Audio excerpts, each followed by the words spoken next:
আচ্ছা, প্রথম প্রবলেমটা হচ্ছে প্রবাবিলিটি জেনারেটিং ফাংশন বাইনোমিয়াল থেকে আমাদেরকে প্রবাবিলিটি বের করতে হবে। তো আমি যেটা করছিলাম, মানে এটা তো করে দিলেই হতো, শেষে আমি এক্সট্রা করে এইটুকু অংশ করছিলাম যে আর কোড দিয়ে এটা।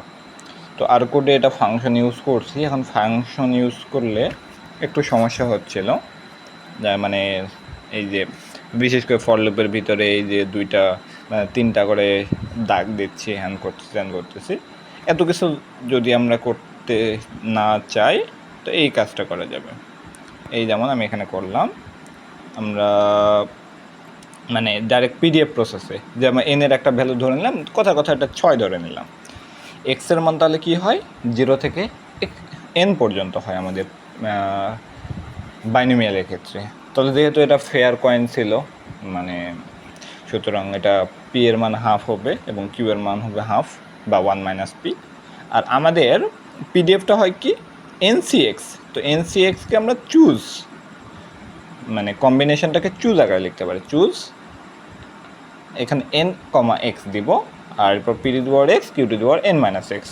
এই দিয়ে যদি আমরা পিডিএফটাকে প্রিন্ট করি, আমাদের আউটপুট আসে এই যে আমাদের এই কয়েকটা ভ্যালু। এটা হলো এক্সের মান যখন 0 তখন প্রথমটা, তারপর এক্সের মান যখন 1 তখন তারপরেরটা, এরপরে এক্সের মান 2, এরকম করে সব কয়টা আসে। তো এখন এনের ভ্যালু 6-এর জায়গায় আমরা যদি 5 ইউজ করি, 5 ইউজ করি, তাহলে আমাদের এই যে এটা দিয়ে দিল। যদি আমরা 1 ইউজ করি তাহলে হাফ দেওয়ার কথা, হ্যাঁ হাফ এবং হাফ দিয়েছে। তো এই জিনিসটা কাজে লাগিয়ে এখানে পি এর মান কিউ এর মান নিলাম, আর এন এর মান হলে 1 থেকে 6 পর্যন্ত হবে একটা লুপের মধ্যে। তাহলে প্রতিবার এক্স ক্যালকুলেট হবে যে 0 থেকে এন পর্যন্ত। এরপর পিডিএফটা সেমভাবে লিখলাম। এরপর আমরা কি করলাম, ক্যাট এটাও আসলে প্রিন্টের মতোই কাজ করে।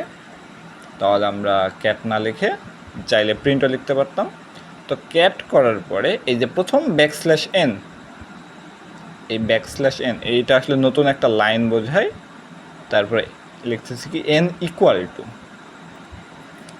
টু আমরা কি দিচ্ছি, n এর ভ্যালু, এবং শেষে আরেকটা নতুন লাইন দিচ্ছি। অর্থাৎ এই যে n ইকুয়াল টু 1 একটা নতুন লাইন পড়তেছে, এরপর প্রবাবিলিটিগুলো আসতেছে এই যে পিডিএফ থেকে, এখান থেকে। তো এতটুকু করলে হবে। আর যদি কারো ইচ্ছা হয় যে আরেকটু সুন্দর করে করতে, সেখানে কি করতে, আমি ডেটা ফ্রেমে কনভার্ট করেছিলাম। তো এখানে সবগুলা প্রবাবিলিটি মিলে তো ডেটা ফ্রেমটা করলে একটু সুন্দর লাগতেছিল। তো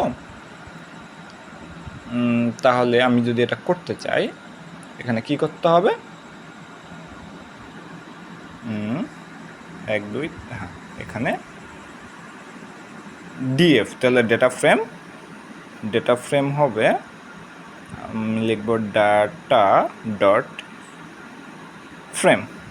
এখানে লিখব এক্সের ভ্যালু হবে 1 থেকে, এক্সের ভ্যালু তো এক্স আমার দেওয়াই আছে, এক্সের ভ্যালু হবে এক্স, আর প্রবাবিলিটির ভ্যালু হবে পিডিএফ। আর এই প্রিন্টটাকে আমি কমেন্ট করি, আর ডিএফটাকে প্রিন্ট করি, প্রিন্ট হবে ডিএফ। ওকে, এইটাকে যদি রান করি তাহলে আমাকে কী দেখাচ্ছে, এক্স প্রবাবিলিটি। এই যে এটা হলো এক্সের মান 0 এবং 1, আর এর পরেরটা হলো প্রবাবিলিটি।